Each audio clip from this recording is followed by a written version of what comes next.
Chapter 31 The Only Option. Advertise here. There was a burst of pain in the head, which made Natasha Romanoff feel as if he had a big hand in his head, constantly stirring. However, the pain cannot conceal the alertness brought to her by the unfamiliar environment. The soft bed, the white flowered ceiling, and the scent from somewhere. She suddenly sat up from the bed, looked at the empty bedroom, and frowned. I remember, didn't I get thrown out by a motorcycle on the bridge? Why am I here? Where is this place? All kinds of doubts arose spontaneously. Hiss. Maybe it was because of the too much movement that caused her injuries, and immediately conveyed a signal of pain to her. At this time, she quickly checked her body up and down, only to find that all the wounds caused by her falling to the ground had been treated. Head, legs, arms. Moreover, from the perspective of wound dressing, it is no different from professional medical staff. As a very good agent, based on various details and information, Natasha Romanoff quickly grasped his situation. However, countless questions are even more difficult for her to understand.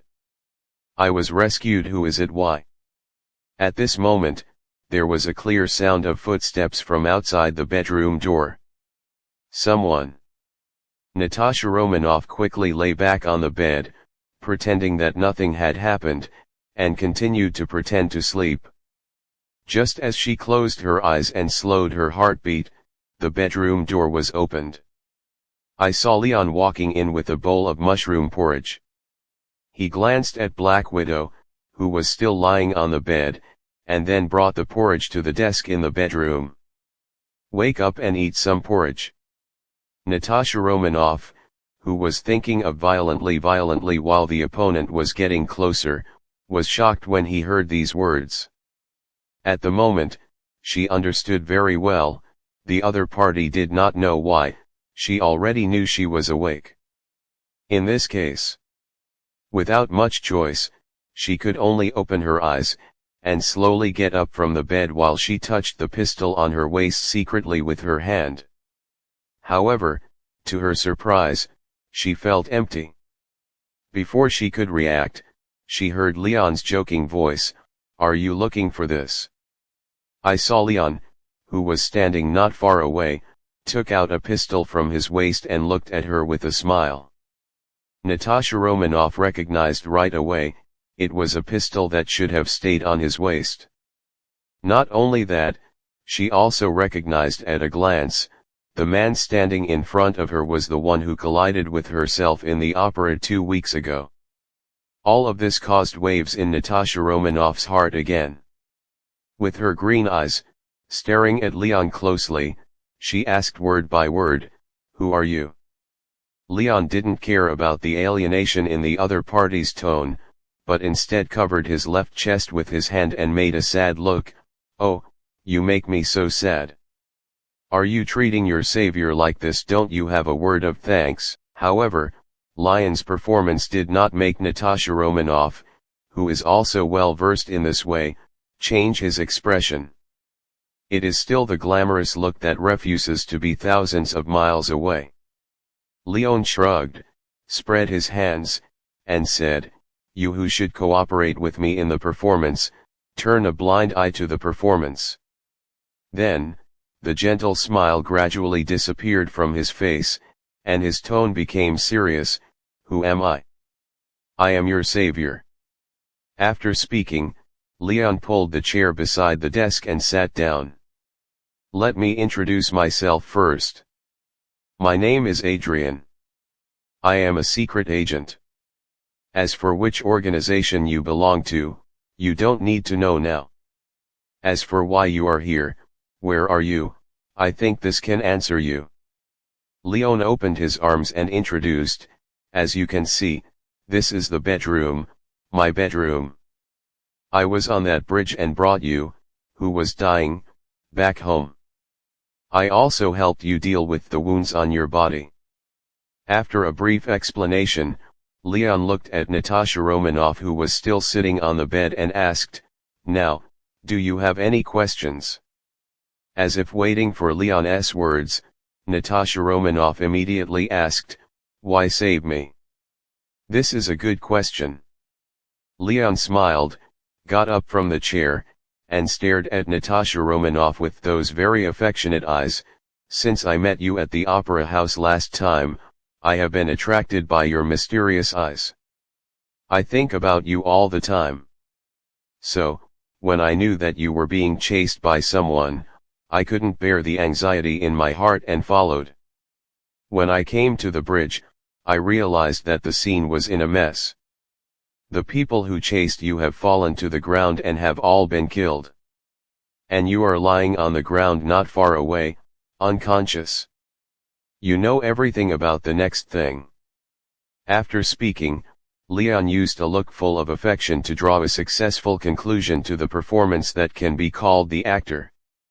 However, there is no use for eggs. In the face of Natasha Romanoff, who deceived the trust of others with acting skills to derive intelligence, Lion's botched acting skills are simply playing a big knife in front of Guangong beyond his own control. Natasha Romanoff was expressionless and even wanted to laugh. Upon seeing this, Leon also showed embarrassment. Ahem. "Well, I'll be honest. Actually, you have what I want." "What?" "Information." After speaking, Leon thought for a while, and added, "All the information about the Red House. In exchange, what can I get?" "Worthy of being Black Widow, Russia's most outstanding elite agent." In such a predicament, he is still so sensible, not rushing to the doctor, knowing how to choose the option that is most beneficial to him. While Leon praised each other in his heart, he began to talk about the price. "We can take you out of Russia and provide you with a new identity, a new life." Before Leon could finish speaking, Natasha Romanoff interrupted him. "It's useless. No matter where I escape, whether it is Tianya or Haijiao, they will not let me go." Hearing the despair between Natasha Romanoff's words, Leon felt that it was time to put forward a proposal that she could not refuse. "So, I think you should join my organization." Natasha Romanoff was a little dazed. "Didn't you just say that you want information? Why do you want my whole person now? I can propose to my organization, accept you, provide you with asylum, and make you a member of the organization. In this way, even if the other party wants to continue chasing you, it won't be a problem. What's more, given the situation you are facing right now, I believe that there are not too many people who are willing to extend a helping hand to you. Perhaps, I am your only option." Chapter 32: The Asylum Plan. Advertise here. You think about it? After talking about his conditions, Leon left silent Natasha Romanoff and walked out of the bedroom. Seeing Leon's leaving figure, Natasha Romanoff cast his gaze on the table, the mushroom porridge that was still hot, lost in thought. Leon left the bedroom and went to the living room. After sitting on the soft sofa, he started to run his brain quickly. After rescuing Black Widow, Leon did not immediately call S.H.I.E.L.D. as a backup for Roar, nor did he immediately notify Fury. Because he knew that Black Widow had already been blacklisted by SHIELD. Once Fury or others know that Black Widow is in his hands, they are likely to order Leon to kill Black Widow. Judging from Fury's previous reminders, we can know that the one-eyed egg with many secrets will not be soft-hearted by the enemy. Therefore, before deciding whether Black Widow can be recruited, Leon felt that it was necessary to hide SHIELD from others. After all, from the beginning, Leon never thought about killing Black Widow Natasha Romanoff. Yes. From the moment Leon took over the task assigned to him by Fury, he knew why. In S.H.I.E.L.D., No one has ever talked about the whole name of Black Widow for so long. That's because the famous Russian female agent Black Widow Natasha Romanoff, at this time, has not rebelled against the Red House and joined S.H.I.E.L.D. While this made him extremely shocked, he also had a bold idea: Zhao and Black Widow. As far as he knows, in the Marvel world, Black Widow was persuaded by Hawkeye, who was sent by S.H.I.E.L.D. to kill her, before he betrayed the Red House and joined SHIELD. Now that Hawkeye is not there, the one who came to Russia to perform a classified mission has become Leon. This makes things interesting and at the same time more unpredictable. Leon once thought, if Hawkeye was not sent by S.H.I.E.L.D. to kill Black Widow, how could Black Widow join S.H.I.E.L.D. and finally become the red point among Avengers in this way? How much change will happen in the future as he knows it? Leon couldn't imagine. In addition to the favorite system that comes through, being able to predict what will happen in the future is also a valuable bargaining chip for Leon to survive various major events. Once he loses this bargaining chip, his chances of surviving in the Marvel world, which has a very high risk factor, will be greatly reduced. The butterfly effect, no one can say. Therefore, in order to correct the impending deviation of the future as much as possible, Leon decided to pull Black Widow into S.H.I.E.L.D. anyway. No matter what means. This is why, even if the order received was direct kill, Leon did not immediately take action at the Opera House, but saved Black Widow Natasha Romanoff from the Red House. In order for Black Widow Natasha Romanoff to join S.H.I.E.L.D., he did not hesitate to violate Fury's orders. However, what Leon can't tell is that the key to this plan lies in Fury's attitude. Under the bad circumstances of being betrayed by the organization and sent to chase and kill, Leon believed that as long as Natasha Romanoff was not eager to die, there should be a high probability that he would agree to his proposal. As for the one-eyed director of S.H.I.E.L.D., Nick Fury, will he agree to the Black Widow who should have been on the blacklist and join S.H.I.E.L.D. as one of them? It depends on whether Leon can persuade him. Thinking of this, Leon felt that it was time to make use of his network. He came to the study, and from the drawer of the bookcase, he took out a brand new BlackBerry that he bought by the way on the way back. Disassemble the battery and insert a SIM card that has not been located or monitored by satellites. Turn on the phone, press a series of numbers, and soon the phone is connected. Hello, who is it? Uncle Phil, it's me. At the same time, Washington, about 1,000 kilometers away from Novosibirsk. Phil Coulson, who was chatting with his old friend Melinda May, was very surprised when he received a call from his nephew. After saying sorry to Melinda May, he walked out of the office and came to an empty corner. Leon, why are you calling all of a sudden? Shouldn't you be on a mission at this time? Phil Coulson asked in a low voice, covering his mouth. That's right, I'm good here, and the task is also good, but a little bit happened. Hearing the hesitation between Leon's words, Phil Coulson immediately asked, what do you mean? Are you injured or? No, I'm fine, but there is something I want you to help. Phil Coulson, who has long regarded Leon as his own son, will naturally not refuse. Let's talk about it. How can I help you? I want to talk to director Nick Fury to discuss something. For this inexplicable request, Phil Coulson was a little surprised. However, he didn't ask too much, he just pondered for a moment before replying, okay, wait for me. Then, after a few minutes, Leon heard the very personally distinguishable voice of Nick Fury from the other end of the phone. Leon, agent. It's me, sir. Hearing Leon's voice, Fury suppressed the doubt in his heart and asked, "Listen to Phil Coulson, do you have something to discuss with me?" "Yes, it's about Black Widow." The code name Black Widow immediately made Nick Fury's brow wrinkle. "Did you meet her?" "Yes, sir. Not only did I meet, I also saved her."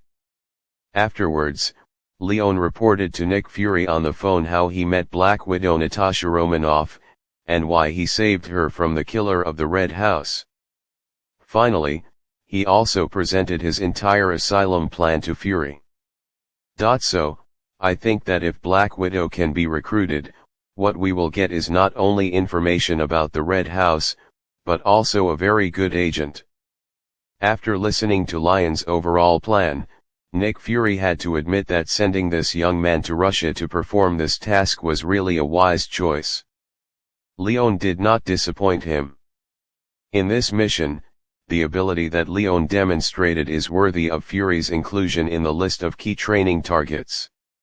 The most commendable thing is that he can not only complete the task on his own, but also make the best choice for S.H.I.E.L.D. based on the situation at the time. Just like this asylum plan.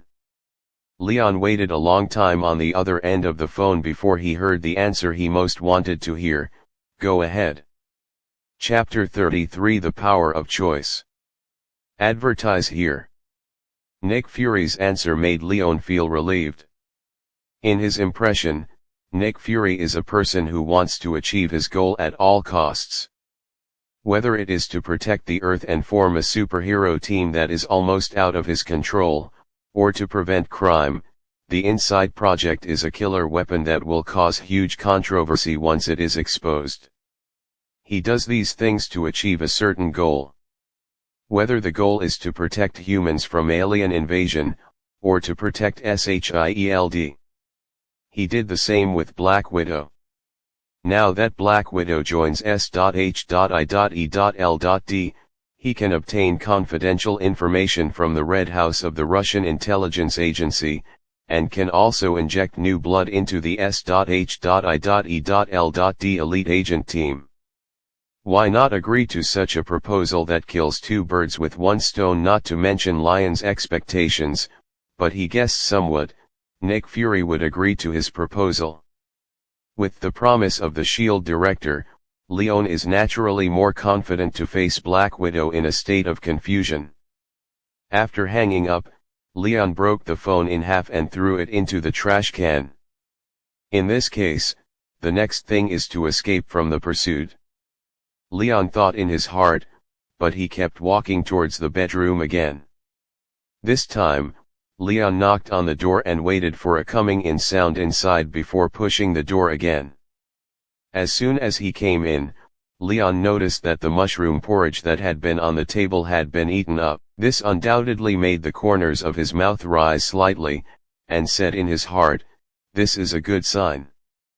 Looking in the direction of the bed, he jumped for a moment. Natasha Romanoff, with bandages on his head and arms, did not sit on the bed to rest, but stood in front of the open closet, facing the mirror, changing clothes. A simple white vest shows Natasha Romanoff's wonderful ketone body. With a quick glance, I still feel the sexy charm of this Russian woman. Upon seeing this, he quickly turned around and turned his back to Natasha Romanoff. "Oh. Sorry, I thought you let me in." Leon doesn't mind continuing to watch the beauty change clothes. However, Natasha Romanoff is not one of those women who have had a relationship with him. At least some respect is required. After all, he is romantic, not indecent. However, before he finished apologizing, Natasha Romanoff's voice interrupted him. "Do you have any women's clothing here?" "No, if you need it, I can buy it for you." Leon replied with his back to her. "Forget it, just wear these." With a rustling sound behind him, Natasha Romanoff quickly changed into a dress. "Sure." Hearing that, Leon also slowly turned around. The extremely seductive figure was concealed by a large baseball jacket, which made Leon sigh in his heart, "It's a pity." In order to cover the bandage on her head, she also put on a black peaked cap. Definitely, these are all picked out of Leon's clothes. Looking at Natasha Romanoff's black hair and green eyes with a hint of guard, Leon showed a harmless smile and asked, "How is the injury?" "Fortunately, apart from some headaches, the feeling of dizziness is much better." At this point, Natasha Romanoff thought for a while, and added, "Anyway, thank you for saving me." "You are welcome, I will save you only to complete the task." As Leon spoke, he pulled aside the chair and sat down. "The people in the Red House did not find your body at the scene. You should already know that you are not dead. Even if I didn't leave alive on the scene, I can't stop them from continuing to pursue and kill. This is their home court. They should find us soon. So, for safety, we have to leave here as soon as possible and go to the next safe place." Hearing Leon's analysis, Natasha Romanoff also nodded silently, "Yes. Clean up as soon as possible, we are ready to leave." After speaking, Leon, who was about to turn around and leave, suddenly stopped at his feet and stood still. He seemed to think of something, and suddenly turned around and asked aloud, "By the way, I am very curious about one thing, and I really want to ask you." "What is it?"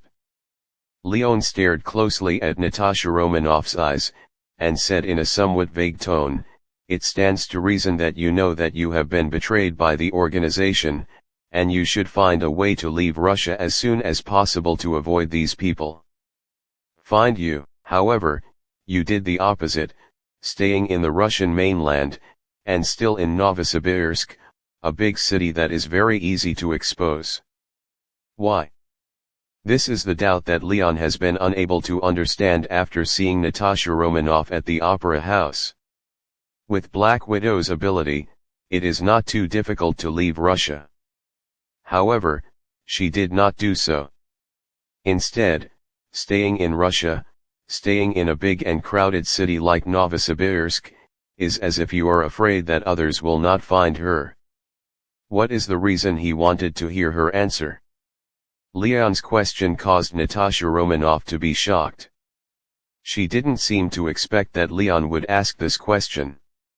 She lowered her head slightly, and gently touched a strand of hair with her slender fingertips, keeping it behind her ears, and then replied for a long time, "I have no idea. I don't know why I didn't escape, but stayed here. I obviously don't have any sense of belonging or attachment to this place. Except here and this country, I don't know where I can go." The tone was full of confusion about the future, and the sadness in my heart after being betrayed. Looking at the charming little face, there was a trace of dazedness. Leon also hit the iron while it was hot and persuaded, "In this case, I think you might as well join us. Under our protection, you can have plenty of time to think about it. Is it going to continue to move forward and start a new life, or to continue to stay in place and remember the past? The choice is yours." Natasha Romanoff cheered up, met Leon's sincere eyes, and a wave of emotions in her heart. She kept those emotions that shouldn't appear deep in her heart, and then said her decision, "From the conditions you put forward, you should be very clear about my identity. Although, I don't know who you are, or the organization behind you, or which country you belong to. I don't care about these." Natasha Romanoff's tone was full of decisiveness. "I can give you all the information you want, I can also join you. However, I have one condition. That is, if I join your organization, I only hope that I can have the right to choose more or less." Chapter 34, Evacuation Point and Pursuing Soldiers. Advertise here. The birth of a person cannot be chosen. However, a person's life can be chosen. It is every choice I make that makes me who I am now. It's like Black Widow, an orphan raised up by a spy agency, who was instilled in the brainwashing education of obeying orders, completing tasks at all costs and so on, has become a tool for murder. Then, all of a sudden, I was betrayed by the organization that had cultivated myself into what I am now. Huge amounts of confusion, Natasha Romanoff suddenly lost the belief and motivation to move on. I don't know how to choose the future path. Originally, if Leon did not show up, she might just sink like this, or she might be caught by the people in the Red House, and eventually became a victim of internal fighting. However, Leon's appearance is like a beacon directly in the dark. It gave Natasha Romanoff, who was at the bottom of her life, the direction of progress. A new road, a new life, just put it before me. Natasha Romanoff is like a drowning person. Without thinking too much, he stretched out his hand and grasped this life-saving straw tightly. This also shows that Black Widow Natasha Romanoff is unwilling to die here just like this, dying at the hands of the organization that raised her, made her, and even tried to bury her. Leon naturally understood the conditions put forward by Natasha Romanoff. After all, it is normal to have just been betrayed by an organization that he has obeyed for many years, and to be vigilant about new organizations that suddenly appear. Leon felt that as long as she joined S.H.I.E.L.D. and stayed for a while, she would understand, S.H.I.E.L.D. is not a red house. However, in order to reassure Natasha Romanoff, Leon responded in the first place, definitely, everyone should have the right to choose, right? Time, Thursday, September 20, 2007, 1 p.m. Location, Russia, Novosibirsk, in a fast food restaurant. It was lunchtime, and office workers and shop assistants from nearby companies and shops all poured into this restaurant, trying to enjoy a pleasant lunchtime. At a table located in the innermost part of the shop, two young men and women who looked like tourists from other places were seated. The peaked caps on their heads concealed a lot of their faces. The two were talking in a low voice, seeming to be talking about the attractions to be visited next. However, once someone gets close to them, you can hear the content of the conversation between them, like this: I have just contacted the people in the branch. They said that the air defense radar in Novosibirsk was too dense, and their fighter planes could not avoid the radar and landed smoothly. Then how do we leave? The plan remains unchanged. As long as we rush to the agreed evacuation coordinates within the specified time, we can take the fighter plane that came to meet and leave Russia directly. Where are the evacuation coordinates? Northern Russia, Novi Port on the Kara Sea. Yes, the two young men and women who are discussing how to escape from Russia are Leon and Natasha Romanoff. After leaving the safe house, Leon and Natasha Romanoff came to this fast food restaurant. On the one hand, in order to replenish energy and prepare for the upcoming evacuation, on the other hand, Leon needs some time to contact the backup support of S.H.I.E.L.D. in Russia. After all, he is not fighting alone. However, after the contact, the news from the backup team was not very good. I originally thought that as long as the agent of the Russian branch of S.H.I.E.L.D. sent a Quinjet, they could pick them up and leave this damn place. However, what I did not expect was that due to the obstruction of air defense forces, their evacuation point could only be transferred from Novosibirsk to a more remote area, Novi Port. Novi Port is a port not far from the confluence of the Obi River and the Kara Sea. Due to the perennial ice cover of the Kara Sea, Novi Port is also a small port whose temperature is below zero all year round. Like other remote small towns in Russia, the residents of Port Novi are pitifully few. It is precisely because of this that Russia will not set up too many air defense forces in such a place. This is why S.H.I.E.L.D. has set the evacuation point here. It happens that Novosibirsk, where Leon and Natasha Romanoff are located, is on the lower reaches of the Obi River. As long as they travel along the Obi River all the way north, they can come to the Novi port located on the upper reaches of the Obi River, and then take the Quinjet, escape the pursuit of the Red House, and leave Russia. The entire evacuation plan is not complicated, but very simple. After a short break in the fast food restaurant, the two dressed up in disguise also rented a Land Rover locally and embarked on an evacuation journey along the country road. However, along the way, it was not easy. After learning that the killer sent out was annihilated, the two factions in the Red House exploded directly. Especially the action of this unexpected person in Leon made the whole situation more complicated.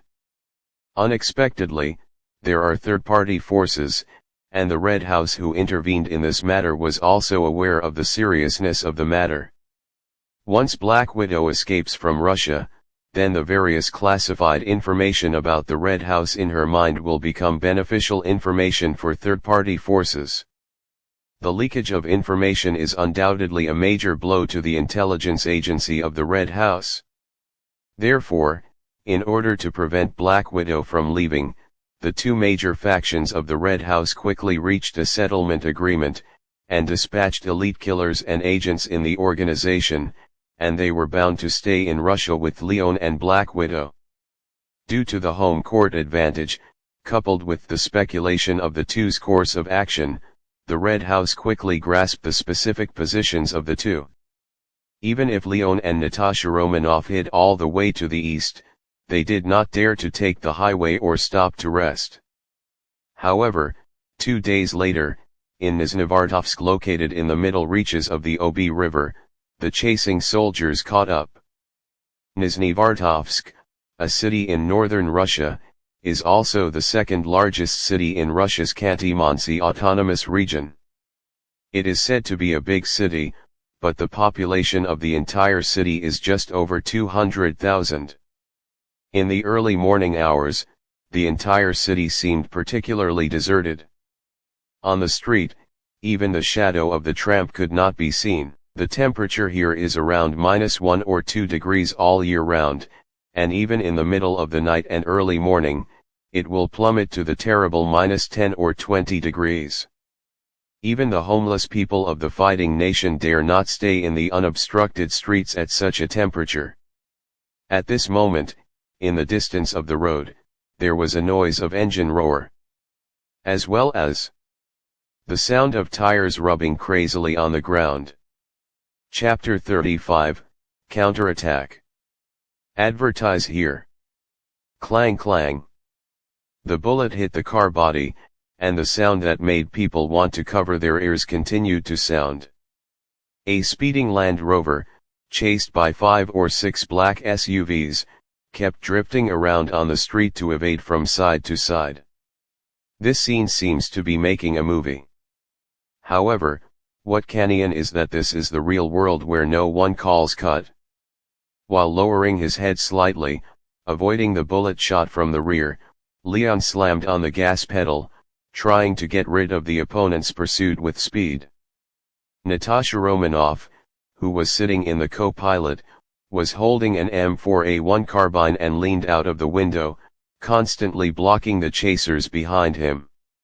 Accompanied by a series of gunshots, Natasha Romanoff burst the tire of one of the opponent's SUVs, and then the whole SUV seemed to be drunk and slammed into an Allied army not far away. The two SUVs collided violently. The car parts were impacted and splashed everywhere, and the driver was also in this collision, suddenly unconscious. Through the rearview mirror, Leon saw all this and immediately praised, "Nice." And Natasha Romanoff just sat back in his seat with a calm face, replaced his gun with a new magazine. Taking advantage of the fact that the opponent was hit by the collision, Leon accelerated again, trying to get away from the chasing soldiers. However, even if they had expected that the other party would not stop like this, they were still amazed by their perseverance. "Do you want to be so dedicated? I have chased them for dozens of streets, and still refuses to let them go." In the car, Leon also felt that if he didn't do anything, maybe he and Natasha Romanoff would have to be planted here. Therefore, while Leon was driving a Land Rover and constantly racing on the road, he shouted to Natasha Romanoff beside him, "I can't go on like this. This car won't last long. If it gets hit in the fuel tank, the two of us will not be able to escape if we want to. We have to find a way, do something to get out of the current situation." Hearing Leon's words, Natasha Romanoff, who was sitting aside, also nodded slightly, seeming to agree with Leon's statement. After that, she quickly searched in her mind, as if thinking of something. She suddenly said, "Go to the port." There was no time to think too much. The constant sound of gunshots behind him and the noise of bullets hitting the car made Leon only follow Natasha Romanoff's instructions to drive towards the port located in the north of the city. Following the Red House killer, the two went all the way north and finally came to the city port of Nizhnevartovsk. Maybe it's because the working hours haven't arrived yet, the huge port where containers are piled up everywhere, deserted, no people can be seen everywhere, and there is no usual busyness. "Quick! Get off!" Leon and Natasha Romanoff parked their car aside, and with their luggage and equipment, they got into this winding road. The terrain of the port is very suitable for hiding. If it is not for the employees who often work here, it is difficult to understand the tortuous terrain here. Especially suitable for playing more with less. And here, this is the counter-attack location chosen by Natasha Romanoff and Leon. Rather than being chased by the other side and continue to run, it is better to find a place to solve this group of chasing soldiers, and then continue to escape. Regarding Natasha Romanoff's plan, Leon expressed no opinion. What's more, according to Natasha Romanoff, she had been to this place before, and she was still here, leaving behind some tools to help them escape.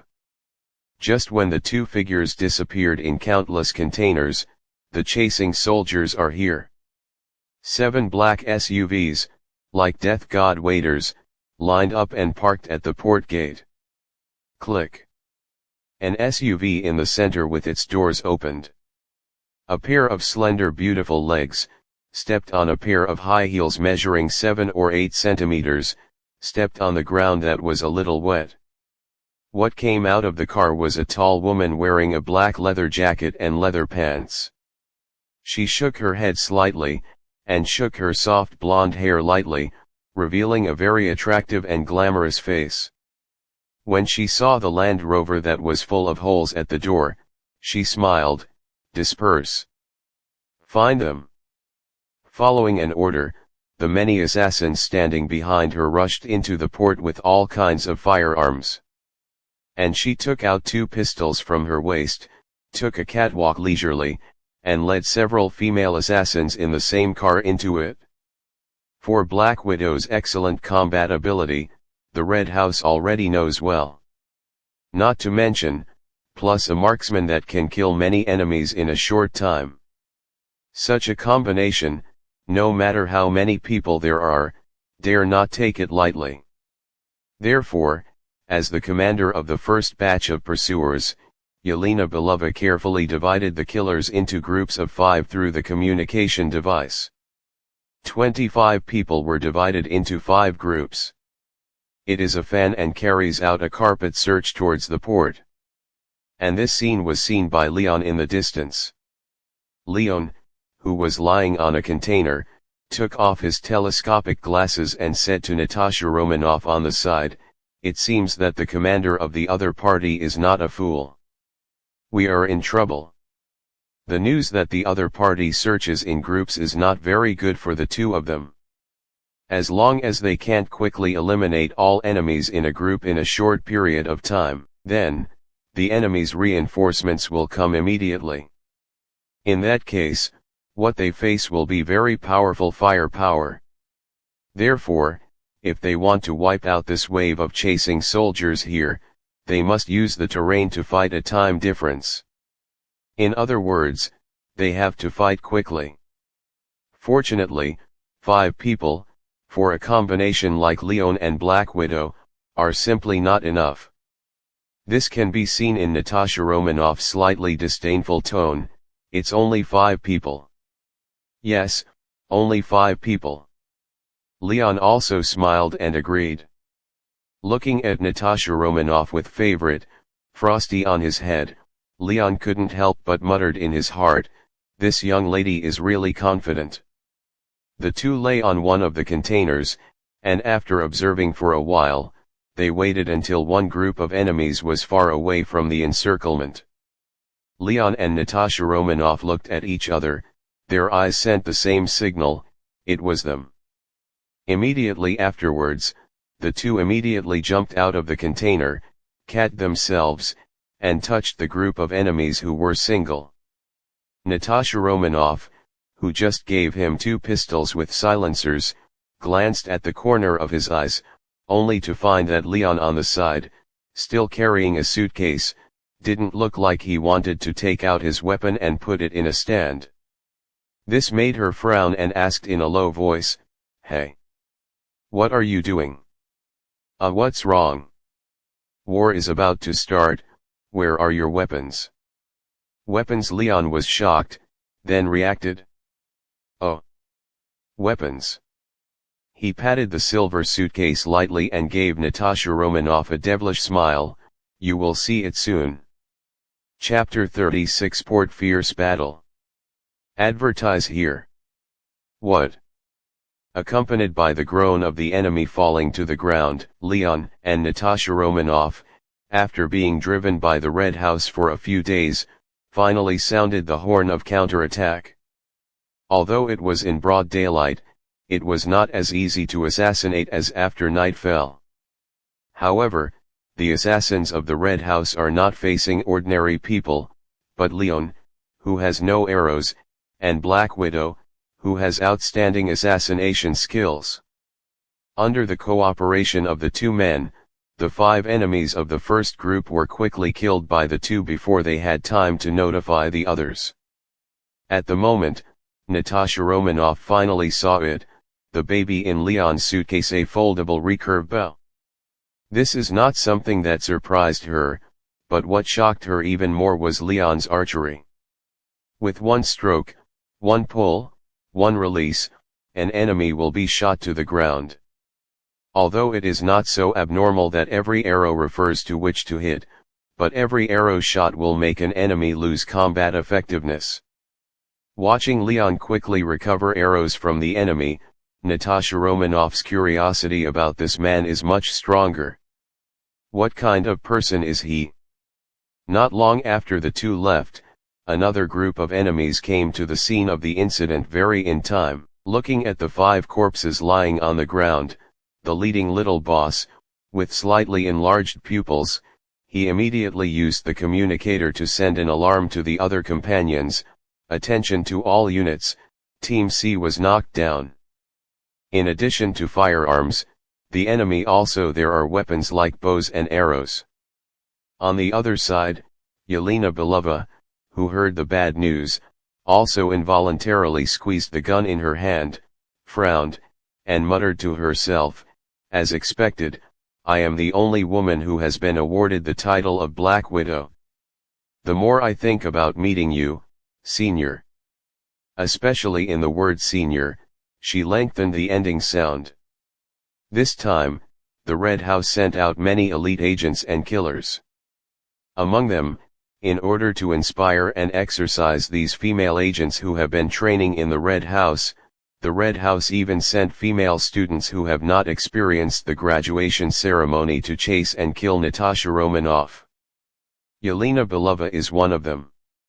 Not only that, the Red House also set up an attractive reward, that is, who can kill Black Widow, whoever can become the new Black Widow. And becoming Black Widow means that they can leave the big house that is always accompanied by cold, fear, and darkness, go to the outside world, and experience the warmth of the sun on their skin. Maybe this is what they want deep in their hearts. For this reason, many female spies in the Red House regard this pursuit as an extremely precious opportunity. Throwing away the distracting thoughts in her mind, Yelena Belova issued an order to the communicator, change the plan. The two adjacent groups immediately gathered together. This command, directly like a heavy punch, hit the opponent's face fiercely, causing Leon and Natasha Romanoff to suddenly fall into a passive situation. Yelena Belova thinks this way: since the two of you can solve a group of people so quickly, I will merge the two groups from a group of 5 to a group of 10, and see if you still can kill them before the support arrives? Anyway, there are so many people, as long as one group of people drags the two of Leon, they can surround the two people hiding everywhere. In that case, the two people in the battle of the trapped beasts will inevitably be difficult to fly. This is Yelena Belova's open-minded plan, and it is also the situation that Leon and Natasha Romanoff have to face. The two men, lying on one of the containers again, used telescope glasses to observe the enemy's movements, and when they saw the enemy's merging behavior, they also frowned in unison. Leon smiled bitterly and whispered, "It seems that the other party is not all stupid. Then what should we do now? 5 people, we can quickly solve them. 10 people, no matter how fast we are, it is impossible to let the other party not sound any alarm." Natasha Romanoff, who was lying on the side, also asked to solve it. Way. Leon lowered his head to think for a moment, then raised his head again, looking at Natasha Romanoff with a serious face. "I think we have only one way left." "What's the meaning?" "Storm." Hearing Leon's method in a decisive tone, Natasha Romanoff couldn't help but roll his eyes. "Do you know how fierce the opponent's firepower is? Just the 2 small pistols in our hands and an ancient stone tool. The bow and arrow of the times. Do you think we can do better than the opponent holding Uzi and MP5? It's good not to be beaten into a sieve." Upon hearing Natasha Romanoff's words, Leon suddenly looked confused. The Paleolithic Age. He did not expect that before he had time to explain his method in detail, Natasha Romanoff would complain about his bow and arrow. This made Leon a little bit dumbfounded. He was okay, but he felt that he was lurking in Russia, and in order not to be exposed, he brought this extremely concealed weapon. However, if Black Widow joins S.H.I.E.L.D. and sees Hawkeye's buddy who never uses a gun and carries a bow all day long, he might be spit out like today. By then, how wonderful the expression on Hawkeye's face should be. Shaking his head, throwing these thoughts that shouldn't have appeared in at the moment, Leon directly pretended not to hear the other party's complaints, and directly explained, "I know the other party's firepower is fierce, but if I say, I have a way to keep them from seeing us." How to do it? I saw Leon took out 2 silver metal spheres from his trouser pockets and handed them to Natasha Romanoff confidently, "Then rely on these 2 gadgets." Immediately afterwards, Leon explained to Natasha Romanoff the role of the metal sphere in his hand. Hearing the effect of the sphere and Lion's storming plan, Natasha Romanoff's eyes were also brilliant, and he complained, "There is such a good thing, take it out early." Do you think I have a lot? This thing is extremely expensive. I came to Russia only with these 2, and I am still reluctant to use it." "Then why are you willing to take it out now?" Natasha Romanoff teased, seeing Leon's reluctance. "In order to save the lives of you and me, there is no way." After speaking, Leon opened his hands, expressing helplessness. Just as the two were talking about which team to set the target of the attack, Leon's ears moved slightly. He heard dense, but not messy, small footsteps, and slowly approached them. "They are coming." Leon's reminder caused Natasha Romanoff to hold the pistol in both hands tightly and start to concentrate. The two of them just lay motionless on the container, waiting for the arrival of the enemy. Chapter 37 Hidden Retreat. Advertise here. When these 10 enemies in a group, lined up in a jagged formation, came under the container where the two of them were, Leon made a move. He threw it down, and 2 metal spheres hit the ground immediately, making an eye-catching noise. First spotted the enemy of the unknown sphere, Roar shouted very alertly and loudly, "There is a situation." However, before the group of people could react, the metal sphere exploded instantly. Boom! 2 bursts of strong white light, like the holy light of angel, instantly deprived the enemy's vision in the entire area. At that moment, what these enemies saw was nothing but endless darkness. And this moment is exactly what Leon and Natasha Romanoff are waiting for. What? My eyes. I can't see anything. While the enemy was covering their eyes and shouting in pain, Leon and Natasha Romanoff stood up all of a sudden and launched a swift but violent attack on the enemy below. Take a bow and shoot an arrow. Pull the trigger. Every shot and every arrow hit the enemy accurately and took away the opponent's life. Facing these humanoid targets, it was like the 2 people of Death God who were ruthless, using their sharpest attack, and instantly annihilated the weakest enemies. During the period, several blind enemies tried to hold their own submachine guns and fired indiscriminately, almost hitting 2 of them. Fortunately, Leon, who was firing extremely fast, did not give them the opportunity to fire the next time, and with a single arrow, they killed these enemies who dared to fight back. With a fierce operation, in just 10 seconds, this 10-person team was instantly destroyed by the 2. Leon and Natasha Romanoff were unscathed. The price paid was just 2 powerful flash bombs named "Please Close Your Eyes" by Fitz. Yelena Belova, who hurriedly rushed to the scene when she heard the explosions and shouts, saw that only the corpse was left lying in a pool of blood. She knew that her conspiracy had been easily cracked by the other party. This made her heart suddenly ignited with anger. She kicked the container next to her and kicked the iron door until a depression appeared. Then, she cursed loudly, "You useless idiots." At this moment, Yelena Belova, who was in anger, suddenly discovered a detail that made her happy: the arrows still stuck on the corpse, and the guns that had not been taken away. She thought about it again, her eyes lit up, and she suddenly said, "They should be out of ammunition.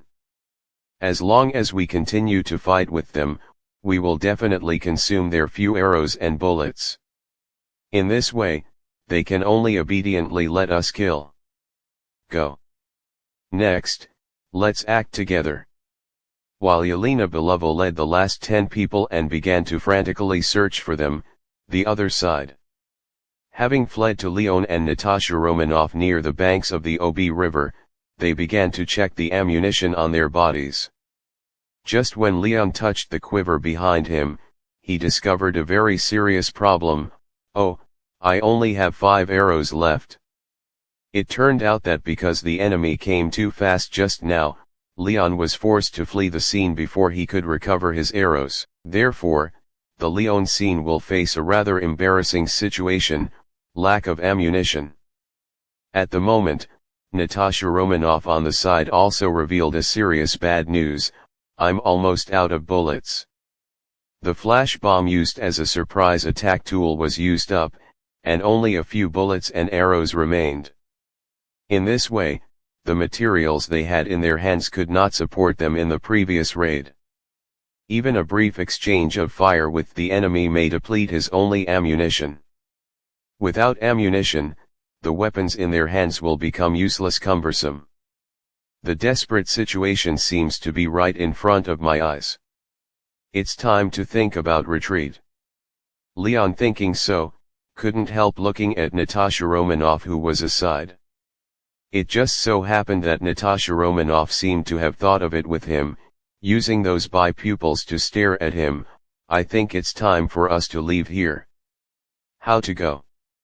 Leaning against the container, Leon looked at Natasha Romanoff and continued to ask, their support should be almost here. They will definitely come in from the front door and control the front door. And this place has only one entrance and exit. That is, said, apart from ships, I can't think of any other way to escape this port. At this point in time, no ships enter the port at all. While speaking, Leon suddenly remembered something, looked at Natasha Romanoff suddenly, and asked some hesitation, unless the escape tool you mentioned is a ship. Looking at Leon with admiration, Natasha Romanoff stopped selling at this time. That's right. But to be precise, it's not a boat, but a motorboat. Follow me. Led by Natasha Romanoff, the two Leons arrived at a ship anchorage in the port. The two went down the stairs, along the embankment, and walked to a relatively hidden corner. Originally, this city was the location of one of my safe houses. You know, in our business, I don't know when I will be hunted down. So, just in case, I left a house in this port. A motorboat, right here. Natasha Romanoff explained to Leon, and pulled off a fireproof cloth covering the things underneath. Here. Lifting the blocking cloth, Leon finally saw a well-preserved black motorboat, waiting quietly for its owner. This motorboat, in the eyes of Leon, is not only a means of transportation, but also a hope. A hope that can take them out of here. Just when the two of them pushed the motorboat down the river, they suddenly yelled, making the two of them shocked. Found it. They are here. The two men looked at the source of the sound at the same time. I saw an enemy standing on a ladder not far away, holding an MP5, and aiming at the two of them. The black muzzle seemed to have countless bullets pouring at them immediately. Before Leon could draw an arrow, Natasha Romanoff on the side pulled the trigger first. Bang bang bang. Pour out all the bullets in the pistol at once. Several blood holes appeared in the enemy's body instantly, and he fell to the ground. At this time, Leon, who had reacted, drew an arrow from the quiver behind his back, and at the same time told Natasha Romanoff, who had run out of ammunition, "Go and start the motorboat, I will cover you." Natasha Romanoff didn't squeeze, just nodded fiercely, turned and jumped on the jet ski. At the moment, the support of the enemy also came to the scene in a very timely manner.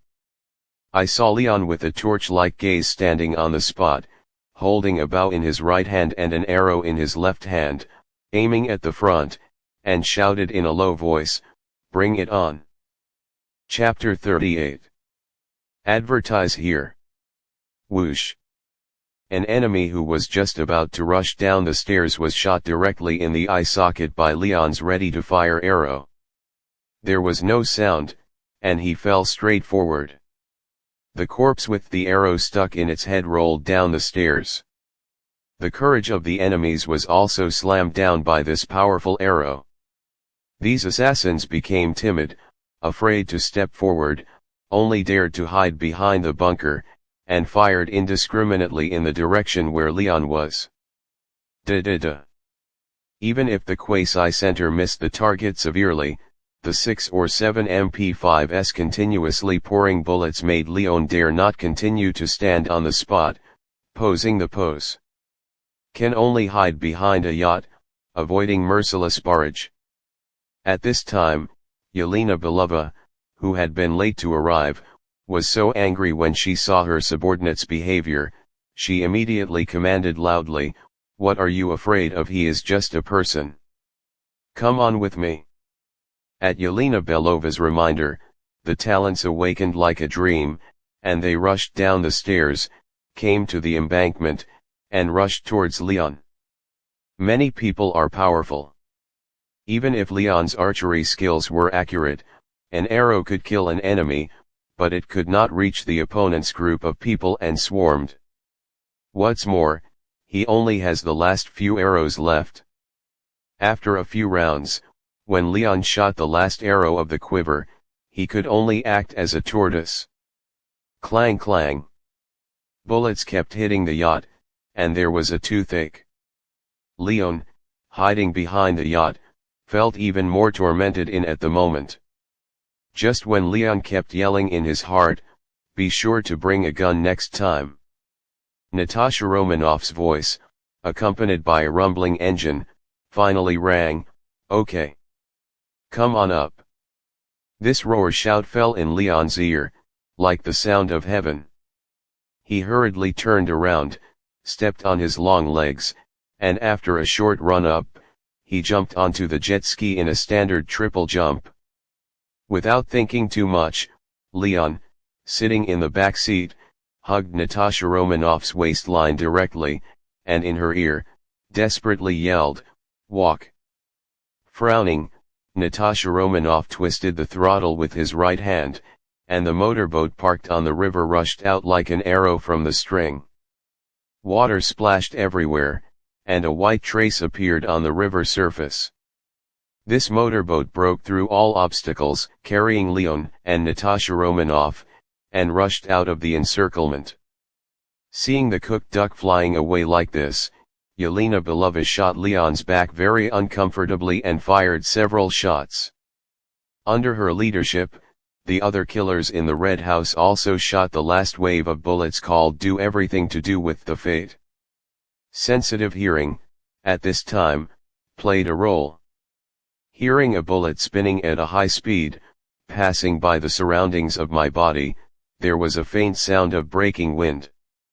Before Leon had time to sigh, he felt a sudden pain in his back, which made him snorted, I was shot." Such a thought, at that moment, instantly occupied his entire mind.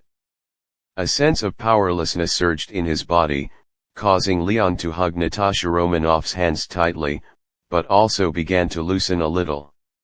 Hearing the muffled hum behind him, the sensitive Natasha Romanoff also instantly realized the seriousness of the matter. While holding the handle tightly, she controlled the fast-moving motorboat to get away from the enemy's range as soon as possible. While facing Leon sitting behind her, she cared, "You were shot, are you okay?" "It's okay, it's just a small injury." Although he said so, the dizziness and weakness caused by the bleeding of the body, like a storm, hit him. Gradually, his hands that had embraced Natasha Romanoff loosened a lot. Feeling this subtle change, Natasha Romanoff also hurriedly shouted, trying to retain Leon's gradually losing consciousness, "Hey! Hold on. We will reach a safe place soon." Natasha Romanoff's slightly anxious voice continued to surround Leon's ears, so that Leon, who wanted to go to sleep, could not help but frown, and whispered back, "It's so noisy. I'm not dead yet."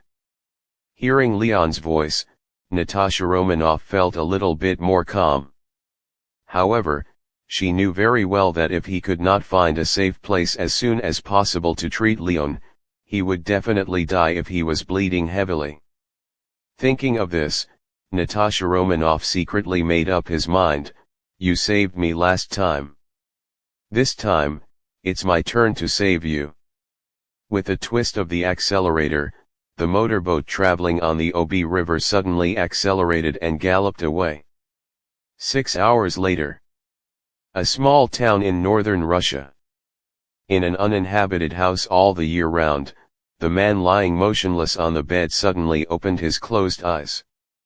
Suddenly together, he immediately felt a huge tearing sensation coming from his back, which made him involuntarily inhale a cold breath. Hiss. After he looked around and determined his surroundings, he asked, "Here is it?" At this time, a beautiful red-haired woman walked out of the bathroom leisurely and smiled at the man. "You finally woke up." Seeing the other's face, Leon, sitting on the bed, showed a hint of surprise in his tone. "Natasha Romanoff. Hee, I dyed my hair back while you were asleep." Natasha Romanoff, who restored his original hair color, walked to the bed, pulled the chair away, and sat down. "How long did I sleep?" "Well, it didn't take long, it was only 6 hours and 37 minutes. Hearing Natasha Romanoff's answer, Leon couldn't help but frowned.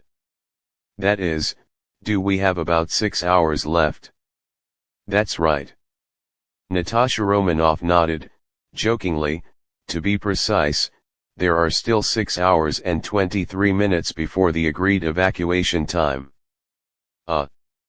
Leon looked at Natasha Romanoff's smile, and suddenly he didn't know what to do. After holding back for a long time, he held out a sentence, "Thank you." Compared to Leon's tweaking, Natasha Romanoff's reaction was very cool. "You're welcome, you saved me once, I saved you once, it's a tie." Leon just wanted to say a few more words, but was attracted by the favorability of Natasha Romanoff's head. I don't know when, Natasha Romanoff's favorability towards him has changed from cold to harmonious. He vaguely felt that a bond called partner was slowly forming between him and Natasha Romanoff. While this surprised Leon in his heart, he also felt a hint of joy. In this way, it seems that only the last step is left before Black Widow becomes a member of SHIELD. Leon changed his mind and suddenly asked, "By the way, where are we now?" "Kutsk, a small town in northern Russia." Natasha Romanoff seemed to know Leon's next question and gave the answer in advance. "Novi Port, just 30 kilometers away." Chapter 39. Advertise here. September 23, 2007, 12 noon. Northern Russia, Kara Sea, Novi Port. This is the main port of the Kara Sea, and the entire port is very large. The residents mainly live on fish farming. Not only that, but it is also a favorite fishing spot for many fishing enthusiasts from all over the world. But today's Port Novi has ushered in 2 uninvited guests. The Kara Sea, which has condensed into an endless sea of ice, makes people feel like they have come to the kingdom of ice under the sunshine. While sitting on a bench at a viewing point on the embankment of the port, Leon looked ahead, feeling the coldness of the cold wind, and looking at the frozen Kara Sea in front of him, he couldn't help but exclaimed, "It's so beautiful." I saw him wearing a heavy down jacket with a pair of snow boots on his feet, pulling the woolen hat on his head, and suddenly asked Natasha Romanoff, who was sitting next to him, "How long will it be?" "There's about 15 minutes left." Natasha Romanoff, who also wrapped herself into a zongzi and enjoyed the distant scenery together, looked down at his watch and replied calmly. After escaping the hunt in the port of Nizhnevartovsk, Leon, who was shot, was taken by Natasha Romanoff to a small town called Kutsk. After simply handling his gunshot wounds, in order not to miss the agreed evacuation time, Leon, whose wounds had not fully recovered, and Natasha Romanoff went on the road again. This time, without the chasing soldiers constantly harassing and chasing behind them, the two of them are like young lovers going on an outing, driving the car and heading towards the destination. And just half an hour ago, the two Leons finally arrived at the agreed evacuation point Port Novi. And there were only the last 15 minutes left before S.H.I.E.L.D. came to meet him. Therefore, in order to keep a last memorial and to pass the remaining time, under Leon's proposal, the two came to the beach. The two of them chatted aimlessly while waiting for the arrival of the reception. Sitting on the bench, Natasha Romanoff looked up at the sun high in the sky, with half surprise and emotion in her tone. "It's really strange, I heard them say that there are rarely such sunny days in the Kara Sea." "Oh, is that the case?" Leon took a deep breath when he heard Natasha Romanoff's words, and then smiled. "Then we have a rare occasion. Were we lucky to have such a good day?" "Are you lucky?" "Maybe." Seeing Natasha Romanoff, who suddenly lowered his head and fell into silence, Leon was a little curious, and asked aloud, "Are you still thinking about what I just said?" On the way to Port Novi, Leon introduced his identity and the organization behind it to Natasha Romanoff. When she knew that she was about to join an intelligence agency supervised by the World Security Council, she was somewhat surprised and became a lot more relaxed. She also knows a little bit about the title of National Territory Strategic Defense Attack and Logistics Support Bureau. She doesn't care much about whether the organization she joined is a notorious killer organization or a mysterious organization that interferes with the security issues of all countries in the world under the slogan of maintaining world peace. All she cares about is who she belongs to, and how she is going to go next. After joining S.H.I.E.L.D. as a betrayal agent, did she completely give up her identity as an agent and transfer to the logistics department, or change a place and continue to use her best skills to work for the organization? Even, he kept his name incognito, changed a new identity, and started a new life. Of these three choices, she was a little hesitant. Especially on the way to come, when Leon introduced her to the operation and internal structure of S.H.I.E.L.D. Between the lines, it seemed that she very much hoped that she could continue to be an agent. Inwardly, Natasha Romanoff didn't know what Leon was for him. Friend can't be called. Partner a bit like. Couple does not exist. However, one thing is certain is that it is very important to her to save her in the hands of the Red House and protect her Leon along the way. It can be said that if there was no Leon, she might have died on that bridge long ago. Therefore, Leon's opinion is also very important to Natasha Romanoff. Natasha Romanoff nodded, then shook his head again. Seeing Natasha Romanoff's undecided hesitation appearance, Leon thought for a while and said, "Actually, what I said in the car is my selfish intention. I want to persuade you to continue to be an agent. Even if it is you. I have no right to interfere." He looked forward quietly, his tone sounded vague. "I simply think that if you continue to be an agent, it will be very helpful to me, to the organization, and to the whole world.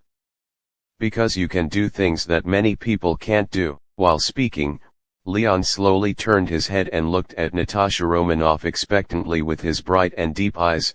"In your previous life, it can be said that you have always lived for the Red House. And now, you escaped their control and got the hard-won freedom. Don't you plan to see the world with your own eyes, experience it, and what it's like to live for yourself? What's more, I think if I form a partner with you, it should be very powerful, don't you think?" Hearing this, Natasha Romanoff couldn't help but stared at Leon's face. Slowly, a charming smile appeared on his face. "I feel so too." The two smiled at each other, and the air was filled with a pleasant atmosphere.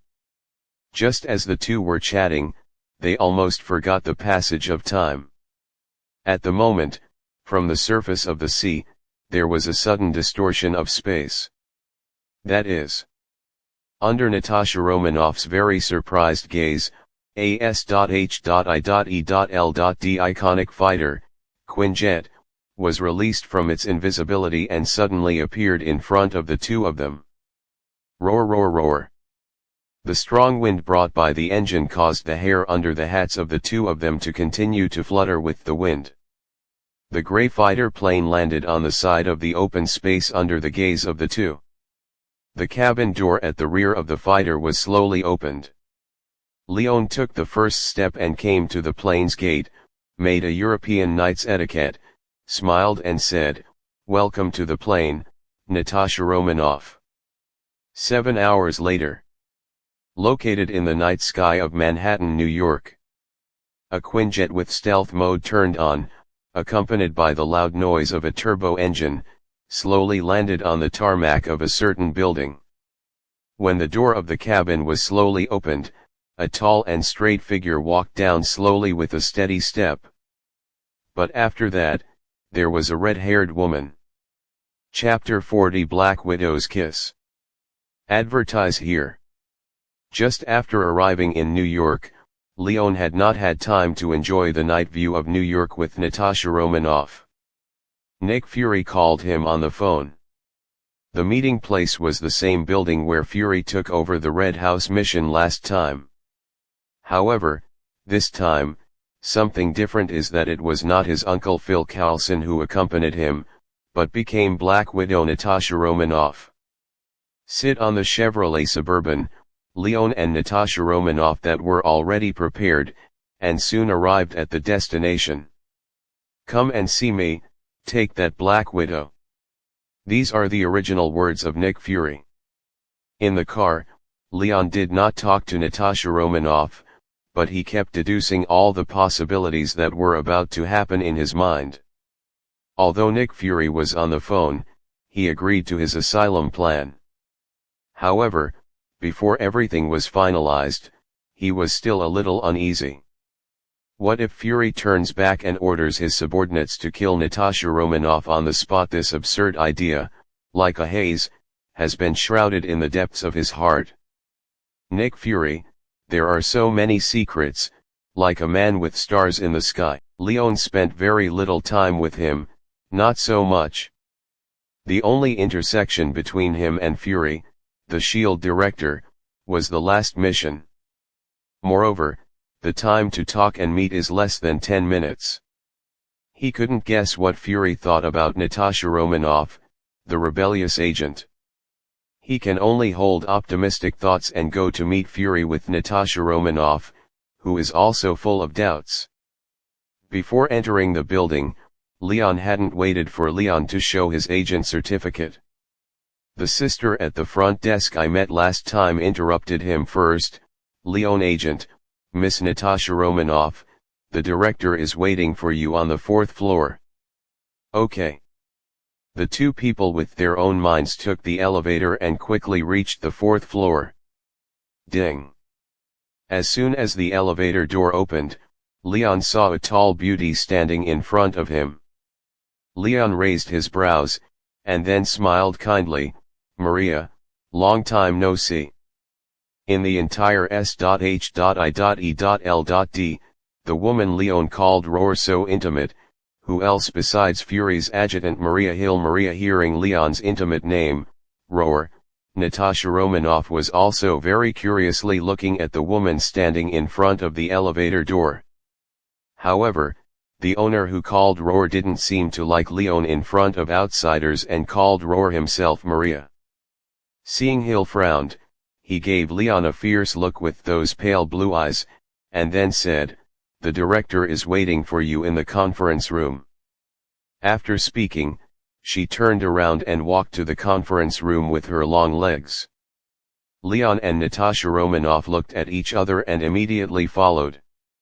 Not long after, the two came to the conference room under the leadership of Hill. Hill knocked on the door a few times, and then reminded the people inside, "Sir, people have already arrived. Let them in." "Yes." Under Hill's gaze, Leon and Natasha Romanoff walked into the meeting room together.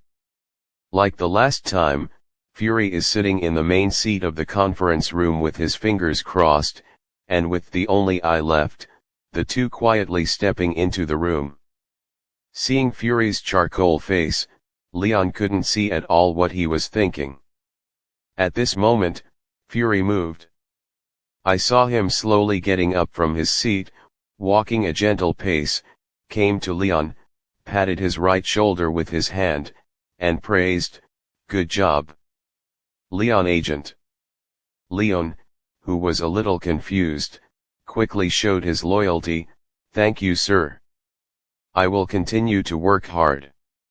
After affirming Leon's performance, Fury turned to Natasha Romanoff, who was standing aside, and stretched out his right hand. "Hello, I'm the Director of the National Land Strategic Defense, Attack, and Logistics Service, Nicholas J. Fury. I'm very happy to meet you. You, Ms. Natasha Romanoff." From Fury's dark face, Leon vaguely saw a trace of satisfaction. This is a good sign. On the other side, in the face of Fury's kindness, Natasha Romanoff didn't think much about it. He stretched out his small hand, took Fury's big hand, and smiled and said, "It's an honor to see you." Not long after the opening remarks, before Leon could report on the mission, Fury issued an eviction order. "Thanks for all the hard work, Agent Leon. You go out for a cup of coffee and take a break. I have something to say to Ms. Natasha Romanoff." There was no way, Leon could only reply yes. "Sir." Then turned and exited the room. The moment the door was closed, he suddenly saw Natasha Romanoff and blinked at himself, seeming to convey a message to him, "Don't worry. I'll be fine." This made Natasha Romanoff face Leon, the one-eyed devil Fury alone, and couldn't help but calm down a little. After all, Black Widow is not a vegetarian either. Really want to fight, Fury, the one-eyed dragon, may be no match for Natasha Romanoff, the beautiful but stabbed Black Widow. After Leon exited the room, he ran up to Hill and began to ask about various things that happened to S.H.I.E.L.D. when he was away. However, what Leon did not expect was that the conversation between Fury and Black Widow did not last long. Only 20 minutes later, Leon saw Natasha Romanoff walk out of the conference room. "Why so fast?" Leon, who was thinking so in his heart, greeted him with Hill. "How's it going?" Leon asked quickly. Natasha Romanoff replied very calmly, "Oh, I'm a part of it." Leon was a little surprised. That's it, nothing." "Oh, that's right. The director asked me to follow you, first to register the identity, complete the formalities, and then conduct a series of evaluation tests. I should only really join if I pass these tests." Judging from Natasha Romanoff's tone and expression, Fury didn't embarrass her too much. This relieved Leon to dispel the absurd thoughts one by one. Just as Leon roared with tears in his heart, "Finally done." Suddenly, a familiar voice came in his mind, ding. "The task Persuade Black Widow has been completed and the reward has been issued. Please check it carefully." The task is also completed. Just as Leon was attracted by the reminder of the task completion, Natasha Romanoff, standing in front of Leon, suddenly made a move that surprised both Hill and Leon.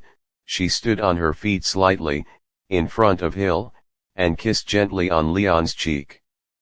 Without waiting for Leon, who had been blindfolded, to react, Natasha Romanoff gave a ridiculous explanation and passed it lightly to his ear. "This is a thank you gift, but don't think it crooked." Chapter 41. Advertise here. A grateful kiss will not change anything. At least Leon thinks so.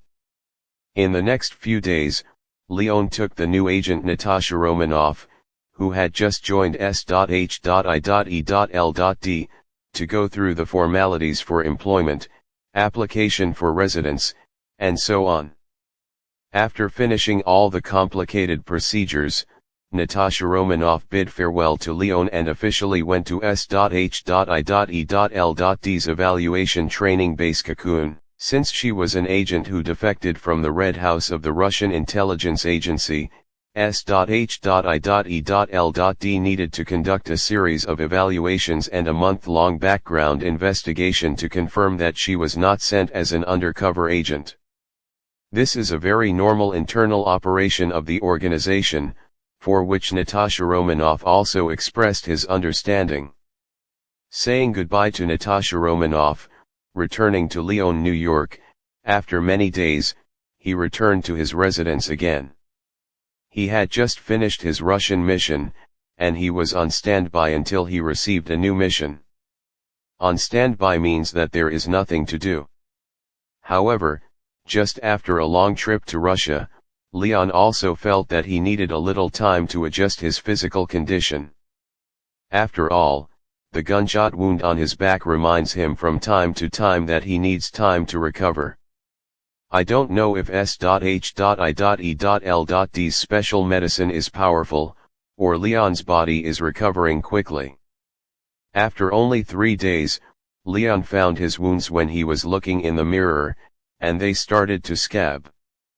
During the period, Phil Coulson was also busy and came to visit him once. When he found out that Leon had nothing to do, and lay down at home as a fat mansion with a look of enjoyment, he did not come again. After all, as one of Fury's confidants, he is also very busy. In addition to his uncle, 2 friends, Gemma Simmons and Leo Fitz, also visited him. Especially as a biochemist with 2 PhDs, Gemma Simmons also brought to Leon a quick recovery agent he developed, so Leon wanted to hold her and shouted Simmons cattle X. Thanks to this restorative, Leon's gunshot wound quickly recovered. As soon as the body is well, someone's turbulent heart can no longer fall silent. That night, the night was dim, and the prosperity of New York was still there. After staying at home for a few days, Leon, who was so idle, some missed the beauties of New York, ready to go out for a wave. Who knows? Just as he changed his clothes and was about to leave, the door of the apartment rang very timely, kong bang bang. The rhythmic knock on the door caused Leon's body to pause slightly, and he was puzzled.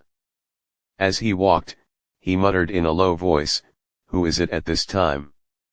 However, when Leon opened the door, he was surprised to find that the person standing at the door turned out to be the head of S.H.I.E.L.D. Nick Fury. The completely unexpected visitor stunned Leon for an instant. "Don't you invite me in?" Fury's slightly ridiculous words made Leon, who was dumbfounded, wake up like a dream. "Oh, please come in." After speaking, he quickly stepped back and gave way to the house. Fury, wearing a black trench coat, walked steadily into the apartment whenever and wherever. Looking at Fury's back, Leon's heart, for some reason, began to tense. What is he doing? What is the purpose? It's not that Leon is suspicious, but it's Fury's sudden visit, which is a bit abnormal. In other words, Fury is not the kind of enthusiastic person who cares about his subordinates and visits in person. "Speaking of it, this is the first time I have come to your house." Sitting on the sofa in the living room, Fury looked around and asked, "How is it? Are you accustomed to living?" Standing in the kitchen, Leon, who was about to pour Fury a glass of water, raised his brow when he heard this question. "Well, it's okay, I'm still getting used to it. After all, I just lived here for 2 months. After speaking, he came to the living room with a glass of warm water and handed it to Fury. "Thanks." Fury took a sip and put it on the coffee table. Inferring from the other's actions since the moment he walked in, Leon felt that Fury should have something to say to himself. Before he could ask, Fury spoke first. "Your mission this time is absolutely very good. From Romanoff, we learned a lot of highly classified information about the Red House. This information is very helpful for our various future operations in Russia and for maintaining peace. It can be said that this is all your credit." As soon as he came up, Fury gave Leon a big compliment. This was something Leon hadn't expected. However, what was even more unexpected to him was the sudden change in Fury's attitude, but I saw Fury scowling and staring at him with the only remaining eye. I am still not satisfied with your performance on this mission. Coming. Leon cheered up abruptly, and even his body, which was sitting very straight, tightened every muscle. He vaguely felt that the next words were the reason Fury personally came tonight.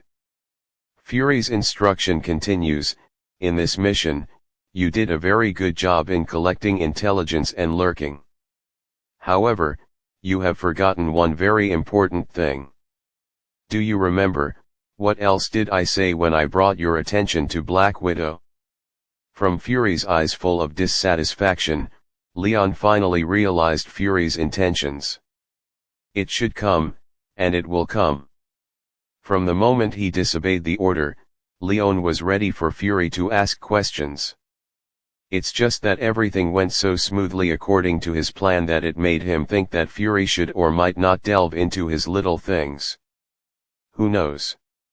With many thoughts in his mind, Leon could only open the corners of his bitter mouth and whispered to Fury's question, "You told me not to hesitation, and don't be merciful, just kill her." Yes. Although Fury was still sitting motionless on the sofa, the icy cold radiating from him made Leon very clearly feel the majestic aura of the observer hiding in the shadows. If I understand correctly, this is a clear order. And to obey the order is the bounden duty of being a subordinate. Hearing Fury's words, Leon was speechless. He could only press the corners of his mouth tightly, bearing the accountability he should have been. The ability to change strategy according to the situation is a very good trait. I also appreciate it. But that is the job of a commander. And your job is to do your best to fulfill the tasks and orders given to you by every superior. Fury's body leaned forward slightly, like a lion about to sprint hard to catch the prey in front of him, looking at Leon's eyes, and saying word by word, "This time, it depends on your original intention, to better complete the task, and you will not be held accountable for defying orders. But, let's not take it as an example." Chapter 42. Advertise here. After saying what he wanted to say, Fury left. As for Leon, who had been taught a lot, he was not in the mood and continued to go out. Looking at the clock on the wall slowly moving towards midnight, Leon dragged his tired body and mind, and threw his whole person onto the soft big bed. Go to sleep, wake up, it's a new day. With this thought, he slowly fell asleep. The next day, in the morning. In the quiet room, an annoying telephone ringing suddenly rang, ring jing jing. Someone who was sleeping soundly, frowned very irritably, and pulled the quilt to cover his entire face. However, this attempt to hinder vocal harassment is just self-deception. The reluctant ringtone, like a death god's urging talisman, constantly attacked Leon's ears. From covering his face with a quilt to covering his head with a pillow, Leon was still defeated by the phone ringing that he didn't know how to give up. He reached out from the warm quilt, touched the bedside table, and held the phone to his ear. With a beep, the phone was connected. Hello. Who? On the other side of the phone, Hill heard someone's slightly lazy voice, and frowned. Are you not up yet? Oh, it's Maria. Leon heard Hill's voice, first yawned, and then replied, I don't have a task, why do I get up so early? Lion's lazy tone made Hill, who had always been strict with himself, somewhat unsatisfied. Can I sleep in without a task? She rolled her eyes, and in a commanding tone, she said to Leon on the other side of the phone, I don't care what you are doing now, I will give you 30 minutes. Come to the New York branch immediately. After speaking, she hung up the phone directly. Before he could react, Leon could only look at the phone and muttered, "This sister, why is so temperamental?" Although he said that, he didn't dare to ignore Hill's order. After all, he is an adjutant of the director, an agent with level 9 authority. He is a rookie at level 4, he can't afford to provoke. Get up quickly from the bed, wash, change clothes, and go out at a very fast speed. 2 minutes later, there was a roar of engines downstairs. Fortunately, the peak period for work has passed. Otherwise, even if Lyon's car skills are good, it is impossible to travel from Queens to Brooklyn within 30 minutes. S.H.I.E.L.D.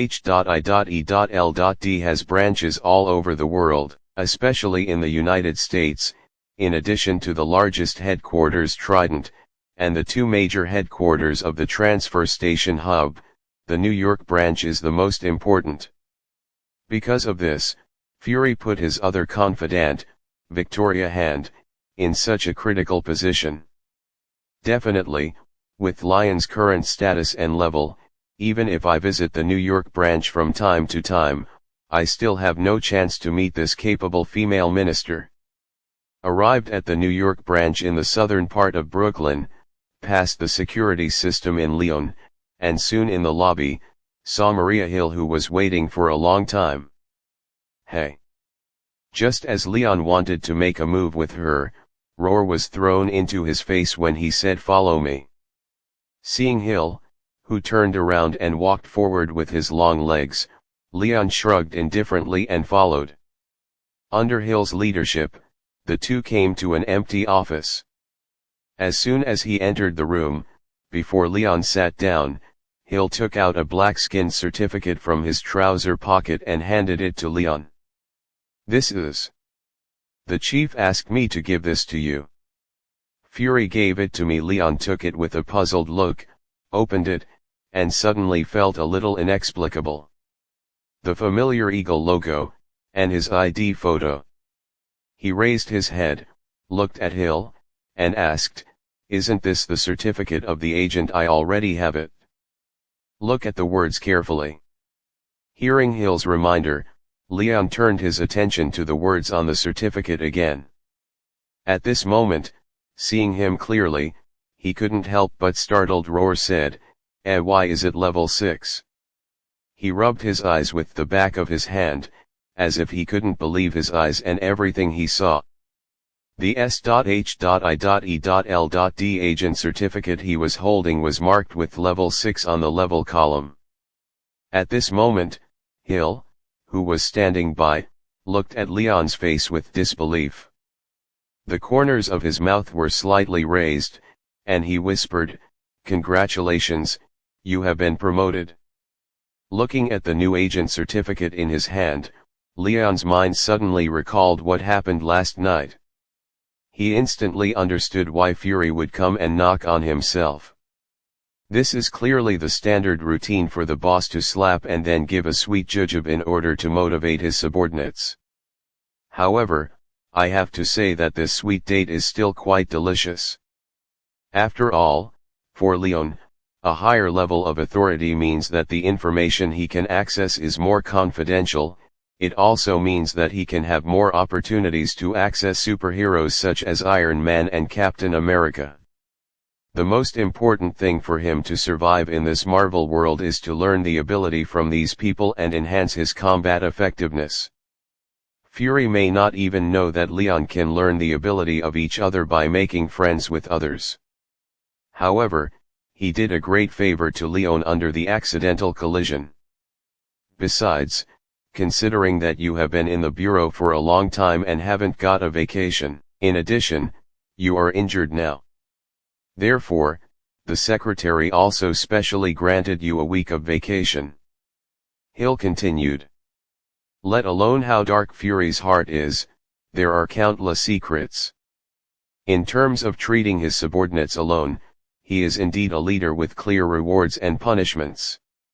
Although level 4 and level 6, both belong to the same level of confidentiality. However, compared to level 4, which can only provide general intelligence. Level 6 can already obtain confidential information related to national security. It was only one step away from being able to obtain the highly confidential Level 7 authority. So, for Fury's generosity, Leon is still very grateful. Putting the new agent card into the inner layer of his jacket, Leon looked at Hill with an unusually serious expression and said, "Maria, tell the chief for me, I will repay his trust with a better performance." Hill nodded slightly, "I will." After talking about the official business, Hill and Leon, who hadn't seen each other for a long time, also took advantage of this opportunity to meet to reminisce about the past. Although they have not known each other for a long time, they can be regarded as friends. Even if Hill has a headache for this guy who likes to talk silly. When they came to the coffee shop in the branch, the two chatted while drinking coffee. "A rare holiday, where are you going to play? Don't tell me, you have to stay at home for a whole week." Happiness came so suddenly, my mind was blank. "Do you have any good places? Can you recommend it?" "Then it depends on whether you are going to China or abroad." "In China, Los Angeles is pretty good. Except for Hollywood, there is Venice Beach there.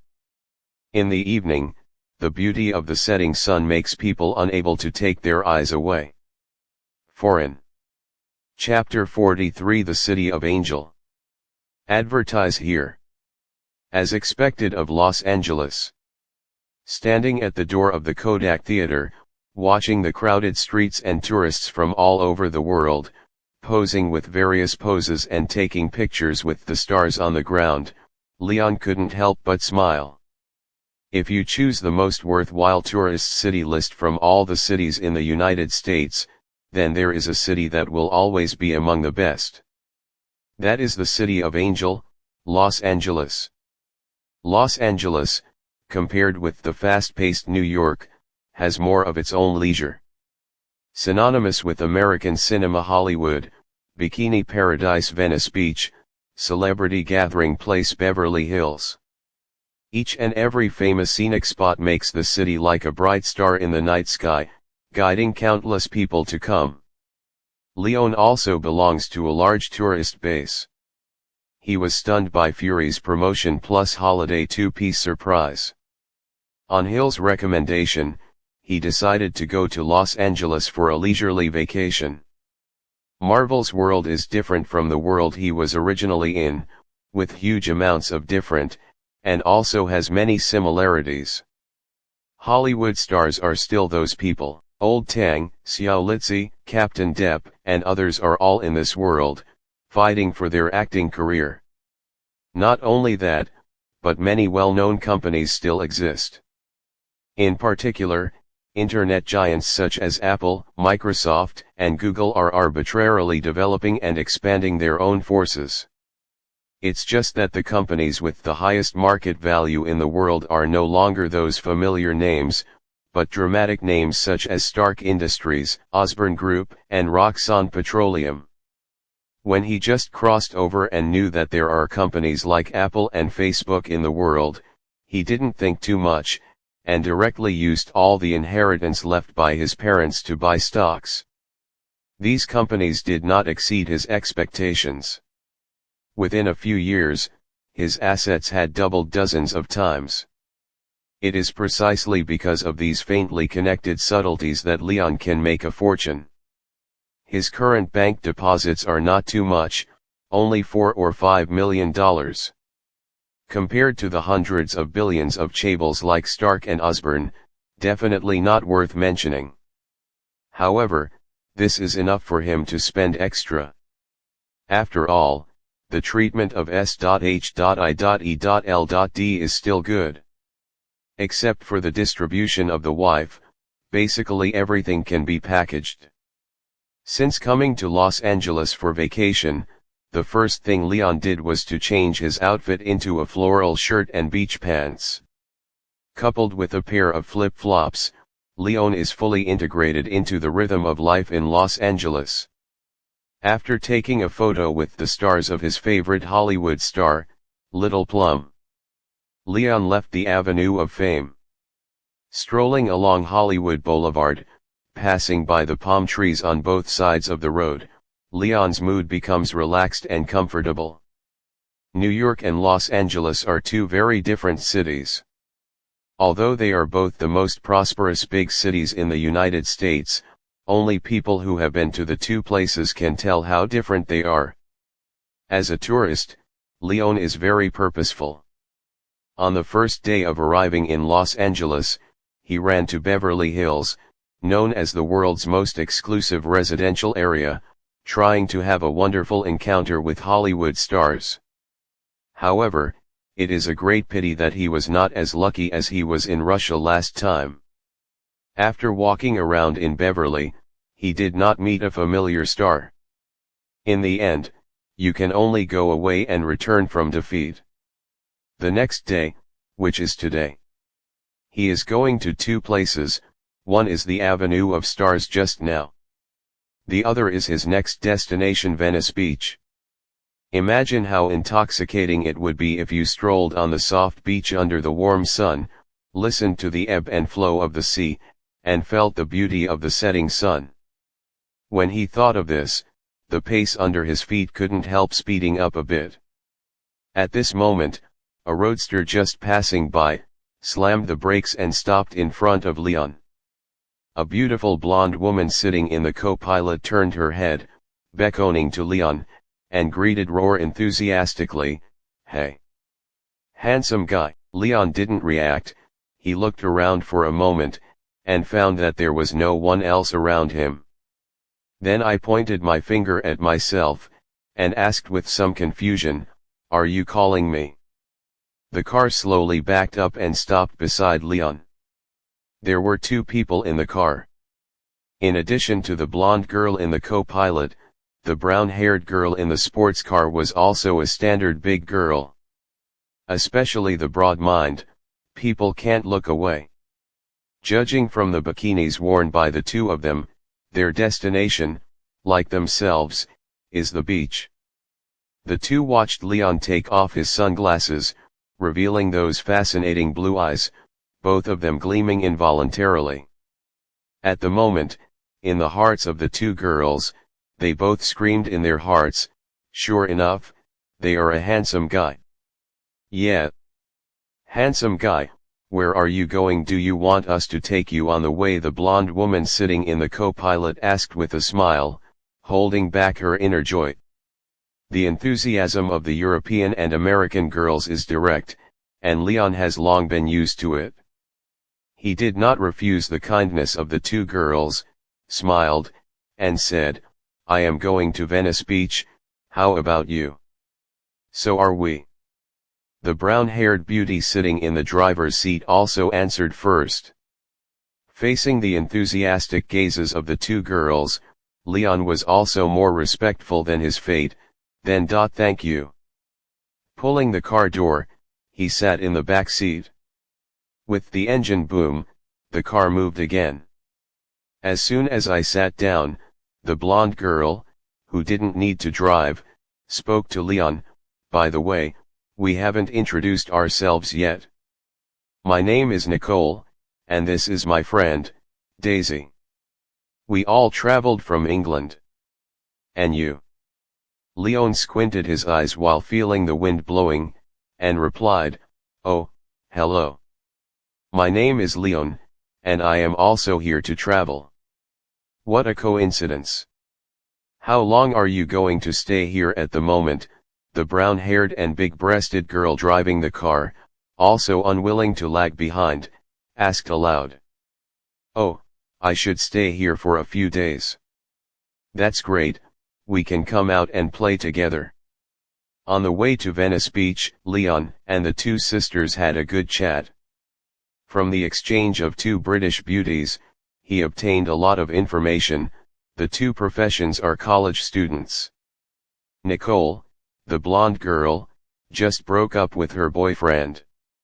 And Daisy, the brown-haired girl who is a good girlfriend, took her to Los Angeles to relax. Both are single. When he arrived at his destination Venice Beach, Leon was about to part ways with the two girls when he was pulled by the blonde girl and stuffed a note into his hand. After the stuffing, the blonde girl shook a wink at him. "Call us." Leon opened the note and looked at it. 2 phone numbers were written on it. Seeing this, the corners of Leon's mouth could not help but raised slightly, and he put the note into his trouser pocket. The next holiday, it seems that I want to be alone. Chapter 44 The Incognito Diamond. Advertise here. Boom, accompanied by the sound of the body slamming into the ring, the entire Diamond Heart Club seemed to have been exploded, and there was a huge and noisy shout. "Good job, Diamond! Kill him! Oh no! Stand up!" The whole small space was filled with crazy roars, the smell of sweat that ran into the nose everywhere, and the faint smell of blood permeating the air. From the boxing ring surrounded by many spectators and the 2 men on the stage with naked upper bodies and gloves in their hands, it can be inferred that this is a club that hosts underground boxing matches.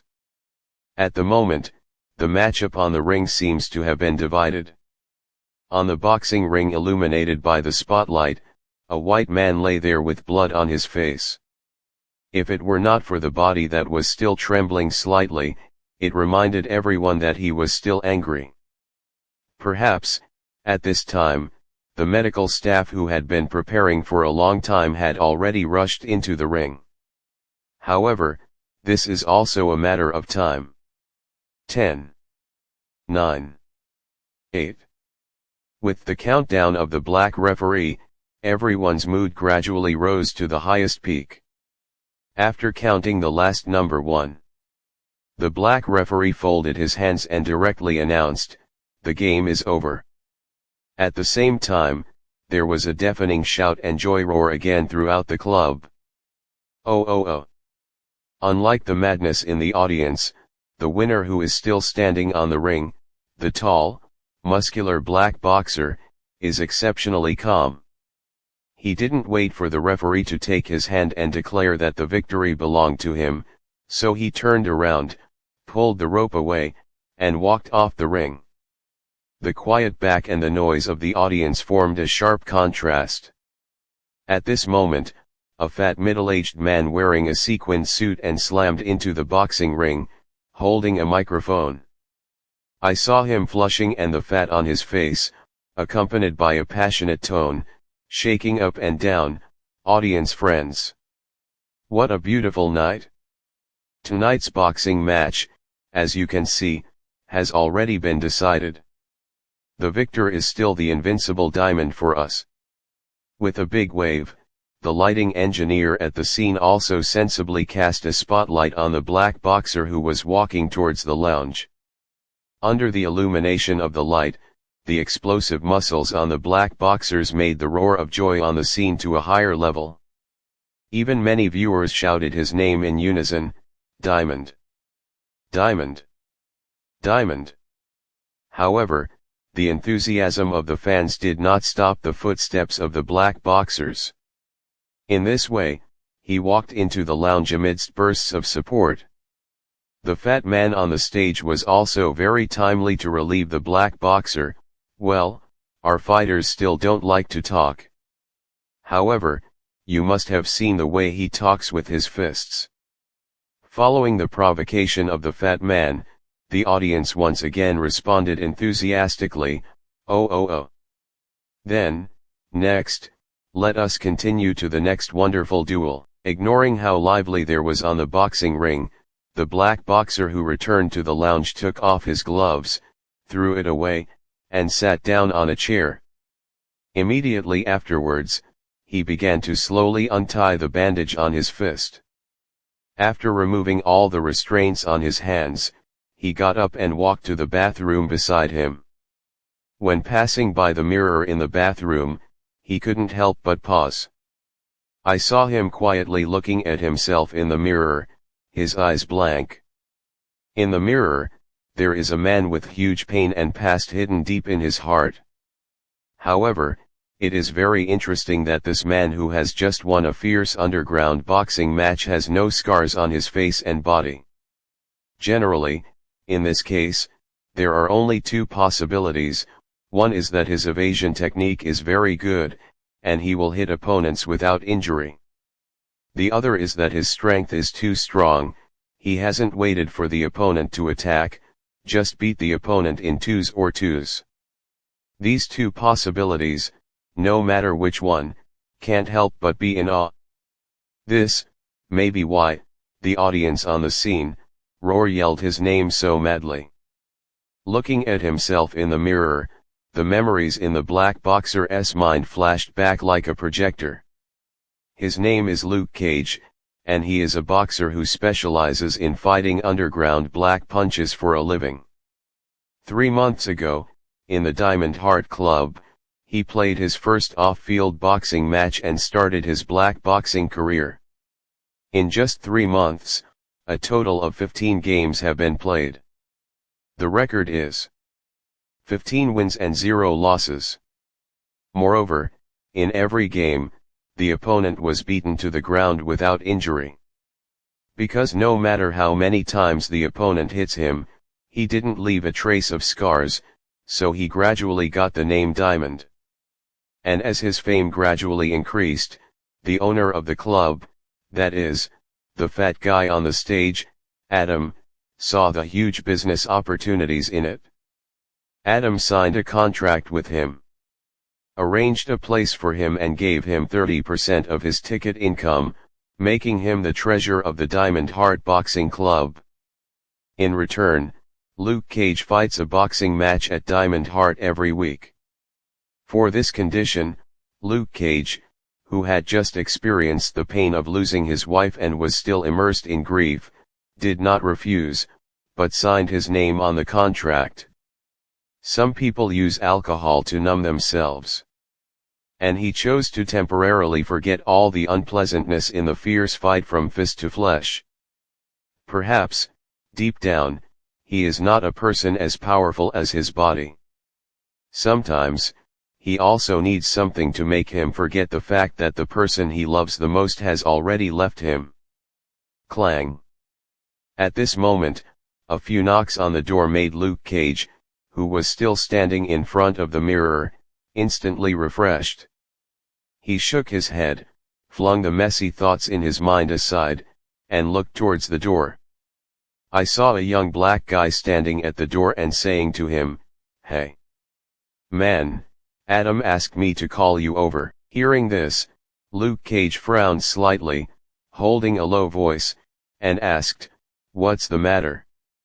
The black guy babbled and explained, "It's nothing.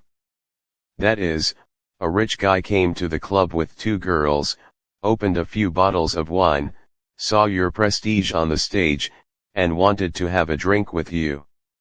Adam is not good at rejecting him, so let me ask you." After listening, Luke Cage's expression did not change, and he refused directly, "Tell Adam, I'm not interested." Chapter 45 Unexpected Acquaintances. Advertise here. On the ring, some staff members were holding towels and wiping blood stains on the ground. The audience roaring down the stage also returned to their seats, waiting for the start of the next boxing match. During this short break, many spectators who had just followed the fierce confrontation on the stage and yelled constantly, in order to relieve the dryness of their throats, they all came to the bar in the club and ignited all kinds of drinks. At the same time, in a deck at the corner of the Diamond Heart Club, the owner of the Diamond Heart Club, Fat Adam, is apologizing to the guests at this table. "Oh, I'm really sorry, Diamond is something that may not come, so please bear with me. In order to make amends, I will accompany you for a few drinks." After speaking, Fat Adam took out an empty glass and poured a full glass of scotch into it. At this moment, sitting in the center of the deck, the young man surrounded by 2 beauties, one on the left and the other, stretched out his right hand to stop the Fat Adam from continuing to pour the wine. I saw this handsome young man in a black leather jacket, with a calm tone, and smiled. It's okay, I also know that this request is a bit too much. I can understand. Oh, this guest, if you say so, I would like to toast you even more. As soon as he finished speaking, Fat Adam picked up the glass, raised his head suddenly, and poured the entire glass of whiskey into his throat. After drinking a few cups with the male guests, the Fat Adam said goodbye. Then, I won't bother you to continue watching the game. The man nodded. Okay, you go slowly. As soon as the fat man walked away, the beauties sitting on either side of the man immediately began to twitter. The blonde woman sitting on the man's right side rubbed his full chest against the man's arm, while blowing the wind in the man's ear. Leon, this game just now was so exciting. People's heartbeat, too, it hasn't calmed down yet. The beautiful brown-haired woman sitting on the left also nodded her head and agreed. Especially the big black guy, too powerful, it seems that he doesn't respond to hitting him. Isn't he not? Is it painful? Against the jealous eyes of the male compatriots around, the man sitting in the middle had his mouth slightly raised, and under the dim light, he revealed those azure blue pupils that looked like the stars in the night sky. Maybe, it's not that he didn't feel pain, but the opponent's attack, it was too weak. Lifting the glass in his hand, looking at the whiskey in the glass, under the background of the light, the psychedelic color like gold, the man gradually lost his mind. Leon didn't expect that he had heard a news accidentally on the beach that would make him meet a very interesting person in this club. That's right, this rich guest who hugged left and right, ordered a few expensive wines in order to have a drink with the winner on the stage. It is Leon who came to Los Angeles to travel. Everything goes back to 2 days ago. 2 days ago, not long after Leon came to Los Angeles, the city of Angel, he met 2 British college students who were also traveling. A blonde, enthusiastic girl with a wheat complexion is called Nicole, another brown-haired girl with a fair skin and a dizzy chest is called Daisy. From the first moment when he met the two, Leon saw the eyes of many women in the past from each other, love for handsome guys. Especially the blonde girl who has just finished being single, her eyes are full of provocations, as if she can't help but eat him in her stomach. Facing the strong desire of these girls, Leon of fraternity, definitely will not refuse those who come. When parting on the beach, the girl put the numbered note into his hand. For the next 2 days, Leon, who was guarding the vacant room alone, felt that it would be better to play with 3 people than to play alone. So he called the 2 girls out and played together a few times. And tonight, the reason why I came to this boxing club called Diamond Heart to watch the underground black boxing match is entirely because Leon went to Venice Beach that day and was strolling on the beach and heard a conversation between a pair of buddies. Hey! Diamond Heart has a game the day after tomorrow, do you want to go see it together? Really, will Diamonds also play? Definitely. When Adam was propagating everywhere, he also said very specifically that Diamond's opponent in the match is Headshot Arthur. Wow! This one must be very exciting. Thinking of it, it makes me a little excited. From the words of Diamond Heart, Diamond, Headshot Arthur, and playing game between the 2 people, Leon quickly inferred that the game in the opponent's mouth is only among a few people. Underground boxing match. Leon, who was provoked to be interested, had an appointment with 2 girls to see this underground boxing match called the War of the Century by the 2 buddies on the beach.